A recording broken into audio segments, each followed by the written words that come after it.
जय शिवराय मित्रांनो पीएम किसान सन्मान निधी योजनेमध्ये शेतकऱ्यांच्या माध्यमातून केलेली नोंदणी जर बाद करण्यात आलेली असेल, होल्डवरती ठेवण्यात आलेली असेल, तर अशा नोंदणीमध्ये कागदपत्र अपलोड कशी करायची, याची दुरुस्ती कशी करायची, याच्याबद्दलची माहिती आजच्या या व्हिडिओच्या माध्यमातून घेण्याचा प्रयत्न करणार आहोत।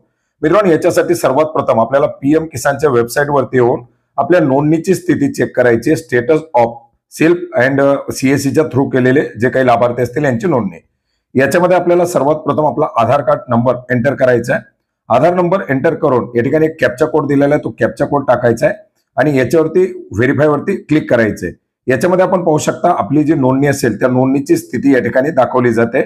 आता ही नोंदणी आपण पाहू शकता की कागदपत्र चुकीची अपलोड केल्यामुळे किंवा कागदपत्र न मिळाल्यामुळे बाद करण्यात आलेली आहे। त्याच्यामध्ये आपण कारण पाहू शकतो 2019 पूर्वीचा फेरफार आणि जमिनीचा अद्ययावत असा सातबारा हा 200 केबीच्या साईज पर्यंत अपलोड करावा अशा प्रकारची माहिती याच्यामध्ये देण्यात आलेली आहे। आता हीच कागदपत्र आपल्याला अपलोड करावी लागणार आहे। याच्यासाठी पुन्हा एकदा मुख्य पृष्ठावरती यायचंय।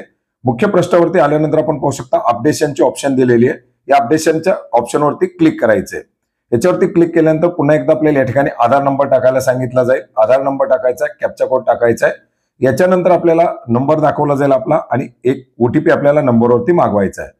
गेट ओटीपी वरती क्लिक केल्यानंतर आपला जो मोबाईल नंबर असेल या मोबाईलवरती एक ओटीपी पाठवला जाईल। आलेला ओटीपी या ठिकाणी आपल्याला एंटर करायचा आहे। व्हेरीफाय ओटीपी वरती आपल्याला क्लिक करायचं आहे। ओटीपी एंटर करून व्हेरीफाय केल्यानंतर पुन्हा एकदा आपलं कन्सर्न मागितलं जाणार आहे। पुन्हा एक ओटीपी आपल्या आधार लिंक असलेल्या मोबाईलवरती पाठवला जाईल। वरती दिलेला कॅप्चा कोड टाकायचा आहे। परत खाली जो ओटीपी आलेला असेल तो ओटीपी टाकायचा आहे आणि याच्यावरती आपल्याला खाली ऑथेंटिकेशन वरती क्लिक करायचं आहे। सबमिट वरती क्लिक केल्याबरोबर आपली जी काही माहिती आहे शेतकऱ्याची रजिस्टर करताना ती जी माहिती भरलेली ती याच्यात दाखवली जाईल। त्याच्यामध्ये काही बदल असतील तर आपल्याला बदल करायचे आहेत। याच्यामध्ये जिल्हा, तालुका, आपलं जे काही वार्ड असेल, गाव असेल, ब्लॉक असेल ते आपल्याला याच्यामध्ये मेन्शन करायचे आहे।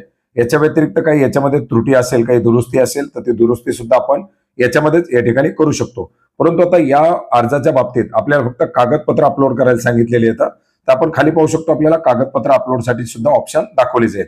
आता याच्यामध्ये जमिनीची माहिती आपण एक जमीन जोडलेली, याच्या व्यतिरिक्त आपली जर जमीन असेल किंवा 2019 पूर्वीच्याच फेरफारची एखाद जमीन असेल तर ती सुद्धा आपण याच्यामध्ये जोडू शकता। याच्यामध्ये खाली आपल्याला काही आपली जमीन वनपट्टा आहे का ती वगैरे माहिती असेल तर ती टिक करायची आणि नसेल तर सिंपली खाली आपल्याला जे कागदपत्र अपलोड करण्यासाठी ऑप्शन दिली आहे त्या सपोर्टिंग डॉक्युमेंटच्या चूज फाईलवरती आपल्याला क्लिक करायचंय। चूज फाईलवरती क्लिक केल्यानंतर आपला जे काही ड्राईव्ह मध्ये ज्या ठिकाणी आपण फाईल ठेवलेली आहे ज्याच्यामध्ये आपला फेरफार आणि सातबारा या दोन्ही 200 केबीच्या साईज मध्ये पीडीएफ स्वरूपामध्ये एकच फाईल आपल्याला याच्यामध्ये अपलोड करायची आणि फाईल अपलोड केल्यानंतर आपल्याला सबमिट वरती क्लिक करायचंय।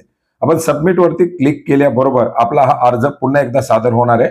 त्याच्याबद्दलची माहिती, त्याचा नंबर, जे काही स्टेटस असेल ते आपल्याला स्टेटस मध्ये दाखवली जाईल आणि अशा प्रकारे हा आपला दुरुस्तीसाठी अर्ज सादर होणार आहे। बरेच सारे लाभार्थी पात्र असून सुद्धा या योजनेच्या अंतर्गत कागदपत्र व्यवस्थित न दिल्यामुळे बाद करण्यात आलेले होते। आपल्याकडे नोंदणी करत असताना कागदपत्र अवेलेबल नसतील आणि आता अवेलेबल झालेली असतील तर ती योग्य ती कागदपत्र याच्यामध्ये अपडेट करून आपला पीएम किसानचा हप्ता आपण सुरू करू शकता। धन्यवाद।